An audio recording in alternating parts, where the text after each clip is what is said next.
Okay. Action. So we're going to do, just since people had questions real quick,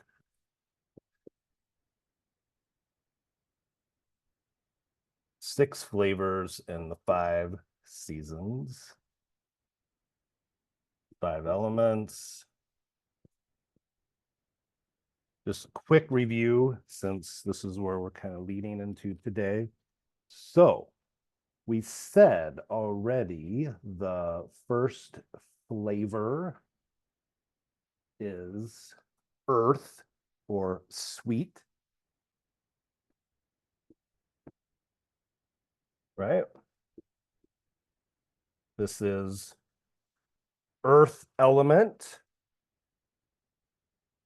The organs of the earth element are what, to review?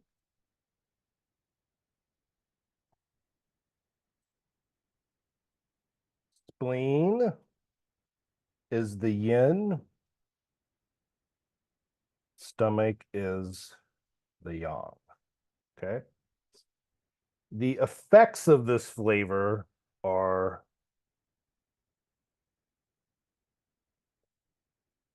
strengthening. This is why we crave sweet so much, sugar. We're trying to strengthen our energy and adrenals, but it's just giving us like a shot and then a crash. But it's, our constitution's trying.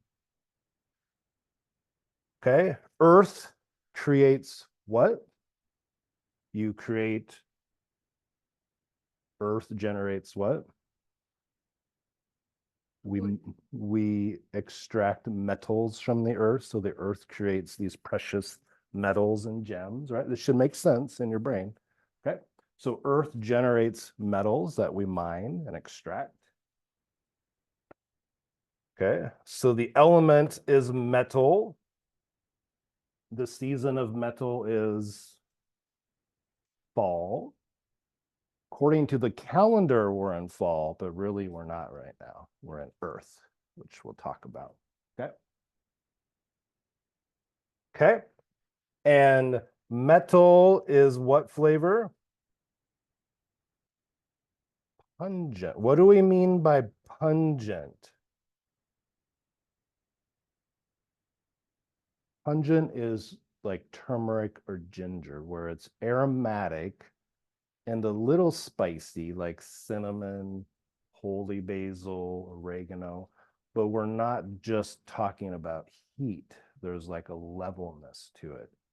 So meaning you can eat pungent and it doesn't burn your mouth, where you eat spicy and it burns your mouth. Those are very different. Okay. The organs of metal, just to review, are what? Lung and large intestine. Mm-hmm. So in fall, we want to make sure also that our intestines are not too dry, which would be constipation, or too loose, which would be dampness, right? We want to make sure our lungs are not too dry, which would be dry, irritated cough, shortness of breath. We also want to make sure they're not too damp or moist. Right? Okay. Metal generates what? It melts. The only thing we can do to metal is melt it into a liquid to use it, right? So metal generates water. The flavor of water, if you remember, is what?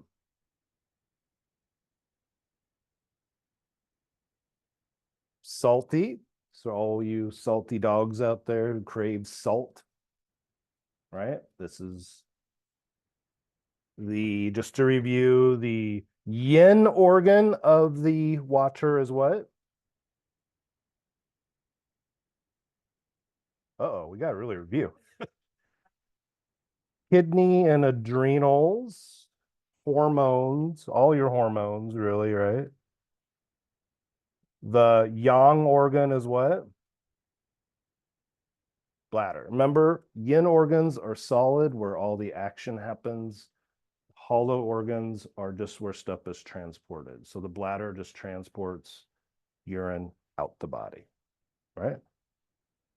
The stomach just transports food through the intestinal tract. Okay, is this good? It's good review. Okay. Once we have water, what does water do? What does it nourish? Makes everything grow, right? So we got wood. All the plants and woody trees and stems start growing. What's the flavor of wood? Close. That's what we usually associate with it. But what is the traditional flavor? Is sour.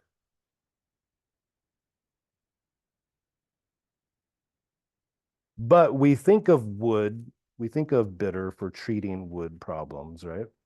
What is the yin organ of the wood? Yeah, somebody said it. Liver. The yang organ is the gallbladder. Okay. That tree is going to grow. Those plants are going to grow. And then that is going to feed fire. We're going to take that wood and make a campfire, right? Does this make sense? It should all like in your mind, like seem, oh yeah, that makes sense. Okay. Fire. Trust me, it took me years of like, I could never remember that process. So you just think about it like in nature, how this would work. Fire. What is the flavor of fire? This time, actually bitter, right? Okay.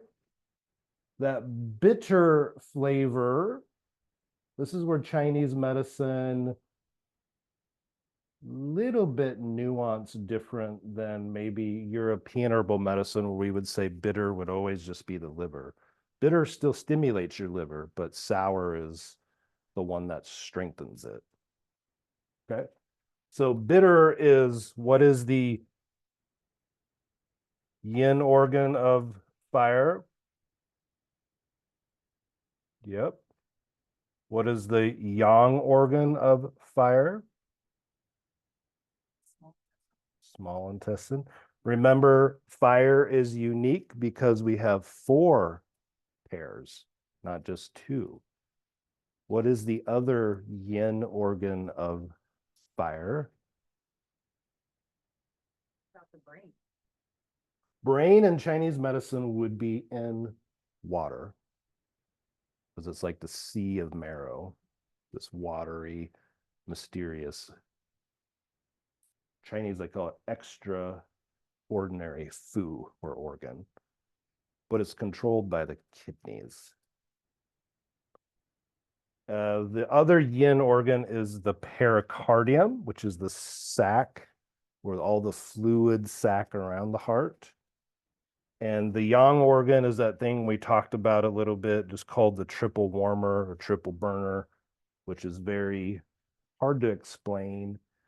It's the part of your constitution that regulates all the movement of fluids in your whole body cavities, kind of, basically. Triple what?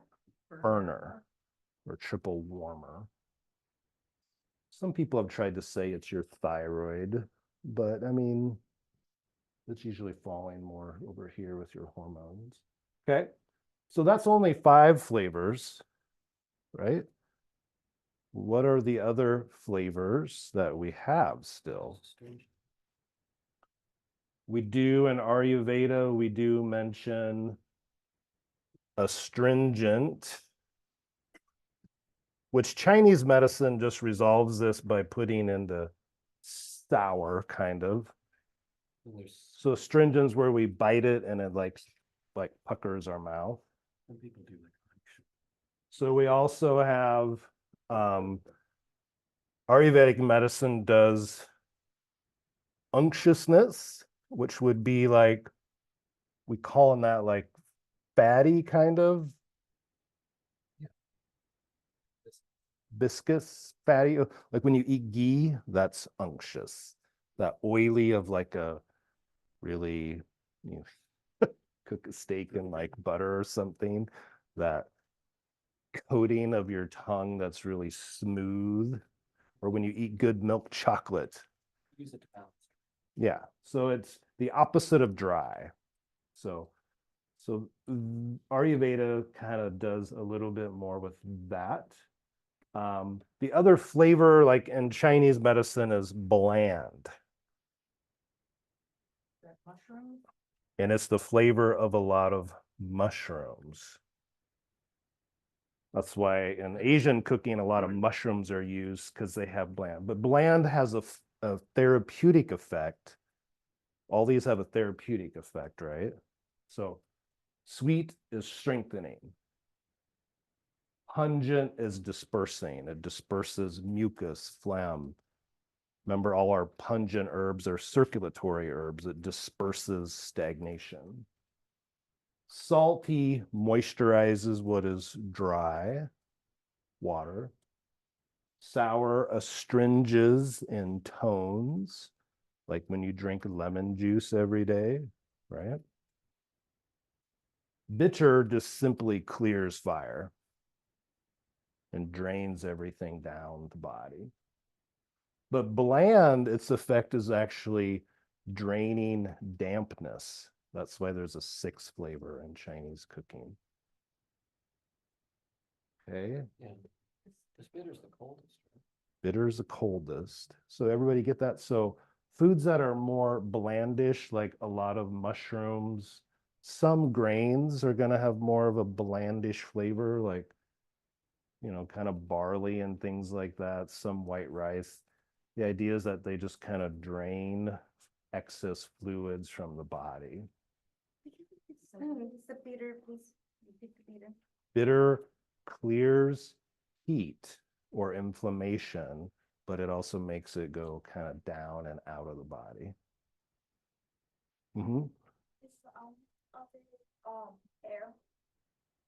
What's that? What is Element, it has no element, just its own flavor. where is the air element? Air and doesn't exist in Chinese medicine. They have no air. Like in the Western alchemy, we would have air. Yeah. And we would put it more into wood if we did like a cross-cultural reference. In Ayurveda, pungent is fire and air. Yeah. Okay. What's the season for wood? So the season for wood is spring. Yeah. So this is the seasons, right? We have what we're going to talk about in a second. Earth is Indian summer, or we're going to learn what it really is. Metal is fall, right? Water is winter. Wood is spring, right? And wood, all the new plants spring forth. Fire, we have the forest fires, and summer. So fire is summer, and then it repeats. This is the kind of progression of the elements, okay? There are a couple other flavors we could mention that are used at least in herbal medicine that we talked about. We have this weird kind of pungent, skunky, minty, which is really unique. Not many plants possess this, like catnip. Marijuana has this. Marjoram does a little bit. The hummingbird mint we talked about has this. European hyssop kind of has this a little bit. If you ever smell like hyssop, it's got this, yeah, Hyssopus officinalis. This is like, to me, the magic flavor, the flavor that just clears everything through the body, clears stagnation, stuck energy, emotion. It's catalyst to the brain, clearing your brain and thoughts. Calamus root kind of has that a little bit too. Okay. We also have, like in Asian cooking, we have also what's just called kind of numbing.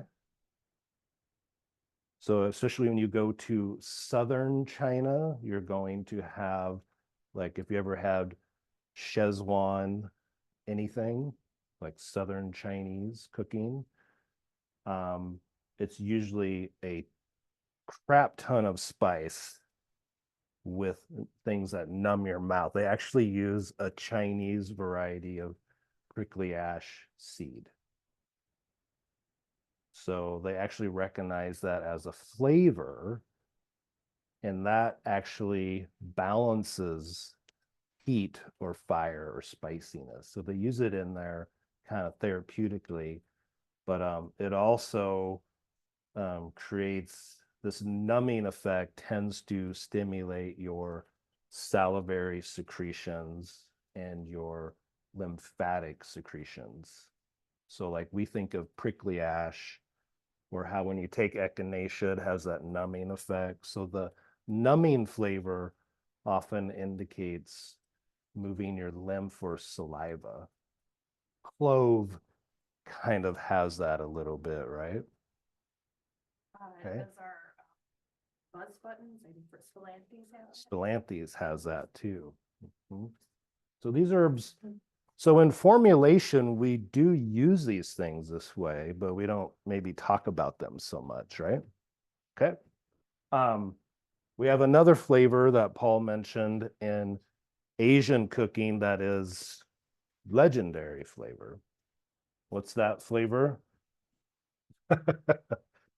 It's an important flavor to understand. Everybody should know this term. Umami. I think it's a Japanese term, but every culture kind of has this. What is umami? I mean, well, a lot of people, Americans will say, what is umami? They say, when you eat it, you go, ooh, mommy. It's so good. You're like, oh. Is it tannin? I thought it was sort of like salty and briny, if that miso fermenty maybe. It's very unctuous. It's very complex. It is. So umami usually has an earthy, sweet unctuousness. So like ghee in itself would be umami. Like a black sort of concentrated soy sauce? So soy sauce has some umami, miso paste, Maybe it's tamales. tamales. Like if you ever eat a lot of like Vietnamese or Thai food, how they do the fermented fish paste and all the sauces that gives it, you know, if you're an American and you go in and you smell that, it smells like kind of rancid almost a little bit. Worcestershire sauce would be umami. So by the way, these every culture has an umami. They just don't always talk about it. Fish sauce. You know how these fish, you know how these things are made. Things that have umami are very typically aged or fermented, or there's some very complex process to get there, right? Like you don't know how complex it is to make like miso paste. But certain foods, because of the way they're grown or raised, would have umami, like Kobe beef. Some wild game would have these earthy, gamey, very complex flavors because the animal lived in such a pristine environment or something that it has. When we hear umami, what I hear is it means, this is what you should always remember, it has jing. It has vital essence from something that happened. So you do know, like when you get like fish sauce from Asian places or Vietnamese or Thai, you all realize how that stuff is made or not? If you knew how it was made, you probably wouldn't eat it. They just take barrels of fish and they rot them until they go through like disgusting and they bubble up and they basically just like what we would throw away at that stage. And they just keep doing that sometimes for years and they're aged out in the sun. That's how like That's how miso is made, and soy sauce. These things are like aged and fermented and exposed to all the elements, the 5 elements, right? And then eventually they break down into something that tastes good. Worcestershire sauce has like, yeah, fermented anchovies, I think, or sardines in it. So Vikings have their fermented fish that would have umami, which when we would smell it, we'd probably say, would like puke almost because of the rancid kind of smelliness of it. But through that fermentation process, that aging process, right?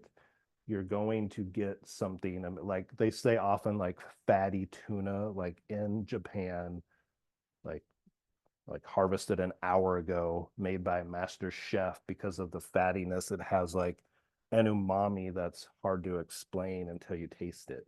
Because umami does like coat your tongue a little bit. So it's earthy, kind of nurturing. It's a little bit sweet. It's a little bit fermented or rotten almost. It has a very complex flavor. But just think of it as jing. Jing. It's something. So yeah, wild game, really good dry aged beef, like dry aging and fermenting that beef and letting all the mold grow on it where the flavors intensify, right? When you buy an expensive steak at like a very fancy restaurant, it tastes different than a steak from Longhorn Steakhouse because you're paying for dry aging. You're paying a lot of money for that because that's where all those funky flavors come from. Okay. But if you're really intuitive and you eat like a just regular steak versus a dry aged steak, for example, you will feel umami in your body. Like you'll feel like a little more strong. So bone broth has umami because of the fattiness of the marrow and all the nutrients and it's like the essence of the animal. So bone broths actually are a very easy way to get umami. But ghee is like the only that I know of, like the only prepared food that already has umami. And that's why it's so elevated in a lot of cultures. It's like the life sustaining, it's like the oil lamp of your body, right? I'm told, I've never had it, but I'm told by people from Alaska that whale blubber and like Inuit and Alaskan tribes has extreme umami, that the flavor is so fatty and fermented, and often they'll age it and ferment it even more. And so that would be like another traditional food. Sometimes even things, it's not true umami, but things like molasses or like unprocessed, like maple syrup and sorghum. Some of these things can have a not umami, but a real spleen strengthening effect. Okay. But if you want to make somebody stronger, we're going to try to get umami. That's a good thing, right? So chefs know this. So like mushrooms, truffles are known to have umami. So, when you see like chefs play to this because they know people, you taste it, but you feel it. So, you got your like really some just, let's just say wild lamb from like Bosnia, you got out this eating all the wild herbs all day. Then you have like fresh butter, rosemary, right? Garlic. And then you're gonna, serve it like cooked in ghee or fresh homemade goat butter. I mean, you're just talking like cultures know about umami. They just didn't always have like a word for it. Okay. All right. Good flavors. Okay. So think of, yeah, these flavors enhance these elements. Okay. We don't eat a lot of sour in America. We don't eat a lot of bitter. That's why people drink coffee and crave it all the time because it's the only bitter people get. We don't eat a lot of bland. So, okay, let's do the one everybody